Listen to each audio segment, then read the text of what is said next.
আরে এটা তো জাদুর জুতা।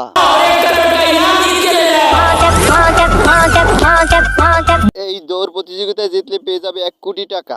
আমি এই প্রতিযোগিতায় অংশগ্রহণ করব। এনটিভি 50,000। ভাই আমার সাথে আয়। দাম কত? 50,000। আরে তুই আমার ঘর 50,000 টাকায় বিক্রি করে দিলি। 1 কোটি টাকা তো পাবি, 50,000 লাভ তোর। আচ্ছা বিক্রি করে দাও।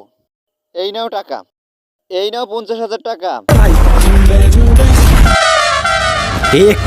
1 কোটি টাকা আমার হবে। এটা কি? তুমি এই জাদুর জুতা পরে অংশগ্রহণ করতে পারবে না। আরে ভাই আমি এই জুতা পরেই অংশগ্রহণ করব। তাইলে তুমি চলে যাও।